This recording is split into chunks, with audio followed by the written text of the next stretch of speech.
យើងក៏មានពេលឆ្លូគ្នាខ្លាំងដែរក៏ប៉ុន្តែបងនឹងអូន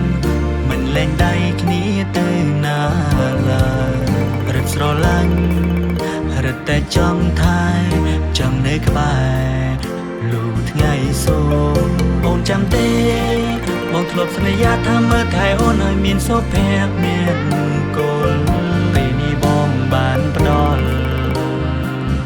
រោងជ័យដល់ល្អសម្រាប់អូនការតស៊ូវាមិនយូរពេលនេះបងបំពេចិញ្ចៀនលើដៃរូបស្រីនេះជាក្តីស្រមៃនេះជាអត្តន័យអរគុណណាស់មេបាទាំងពីរដែលឲ្យពួកយើងដូចបំណងថ្ងៃអាពីដល់មានអត្តន័យដែលពួកយើងផ្សំអូនបងយើងជាគូក្រថ្ងៃនេះប្រពន្ធបងសម្រស់ឡើងផោបងយំមិននឹកមានថ្ងៃនេះ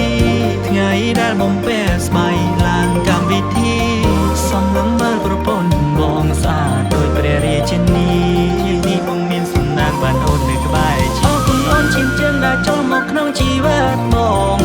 ងសច្ចាស្រឡាញ់តែអូនក្រៅពីនោះបងគ្មានមុំណងថាយកអូនជាមនុស្សកំដរតែអូនអស់លើពីបំណងគេគិតស្រមៃរាល់ថ្ងៃតែពេលនេះបានដូចអ្វីដែលបងខ្សោ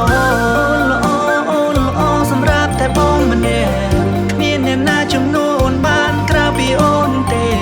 ស្នេហាសាញ់រឿងដែលបងលើកយកមកសរសេរនេះជាពាក្យក្នុងចិត្តដែលI want to say មានបាទាំងពីរដែលឲ្យពួកយើងដូចបំណងថ្ងៃអាពីដល់មានអត្តន័យដែលពួកយើងផ្សំអូនបងយើងជាគូក្រថ្ងៃនេះប្រពន្ធបងសម្រស់ឡើងផោផងបងយំ